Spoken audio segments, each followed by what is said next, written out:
নমস্কার, আমি doctor Shampa Das, consultant oral and dental surgeon. অনেক ছোট্ট ছোট্ট ইনফরমেশন আপনাদের দিয়ে থাকি দাঁত নিয়ে, এবং তার সাথে সাথে অনেক পেশেন্টের মতামত আপনাদের সাথে শেয়ার করে থাকি যতটুকু আমাদের পক্ষে সম্ভব। তো আজও একটি পেশেন্টের মতামত আপনাদের সাথে শেয়ার করব। তো তার আগে পেশেন্টের সাথে একটু পরিচয় করাই। আপনার নাম? ধনঞ্জয় মল্লিক। বাড়ি? বাড়ি ঘাটাল। ঘাটাল। আপনি কি সমস্যা নিয়ে আমাদের কাছে এসেছিলেন? এই দাঁতের মাঝখানে একটা ফুটো ছিল, মানে খেতে গেলে প্রবলেম হতো। হুম। আর সেটার জন্য এসেছিলাম। হ্যাঁ। ঠিক আছে, তারপর এটা আমি দেখেওছিলাম অন্য একজন জায়গায়, সেখানে বলেছিল যে আরসিটি করতে হবে। তো আমি সোশ্যাল মিডিয়া থেকে এখানে আসি, ম্যাডামকে দেখাই।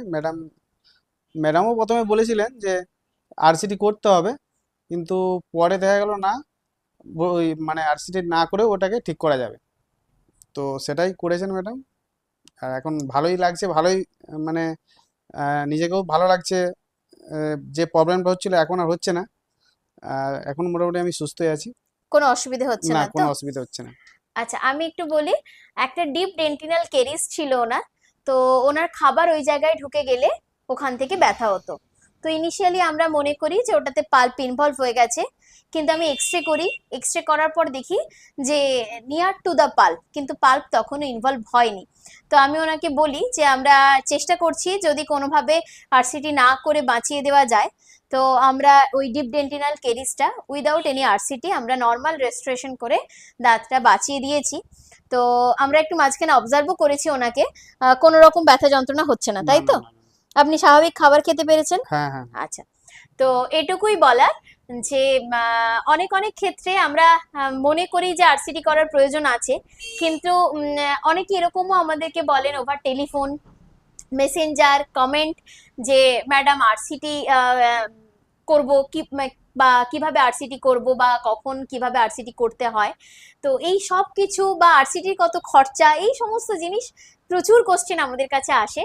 তো এই সব কিছুর ঊর্ধ্বে কি জানেন তো? একটা ডাক্তারের কনসালটেশন। আপনাকে সেই ডাক্তারকে আগে দেখতে হবে।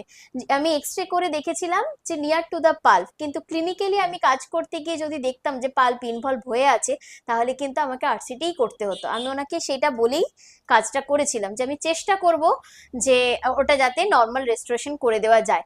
কিন্তু সেটা আমি কিভাবে ওভার টেলিফোন বা ওভার মেসেজ, কমেন্ট বক্স আপনাকে আমি কিভাবে আপনার ট্রিটমেন্ট প্ল্যানটা বোঝাই? তো এই জন্যই আপনাদের কাছে ডেন্টিস্টের কাছে আসতে হবে। যদি আমাদের ক্লিনিকে আসা সম্ভব হয়, তাহলে আমাদের ক্লিনিকে আসুন। আমাদের দুটো ক্লিনিক, একটা হচ্ছে পশ্চিম মেদিনীপুরের আনন্দপুরে, আর একটা গড়িয়াতে। তো যেটাতে আপনাদের সম্ভব। আর গড়িয়াতে প্রত্যেক মাসের 15 তারিখ থেকে 20 তারিখ। আর যদি সম্ভব না হয়, তাহলে আপনার নিকটবর্তী যে কোনো ডেন্টিস্টের কাছে আপনি যেতে পারেন।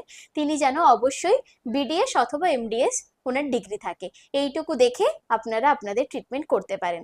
সবাই ভালো থাকুন, সুস্থ থাকুন। নমস্কার।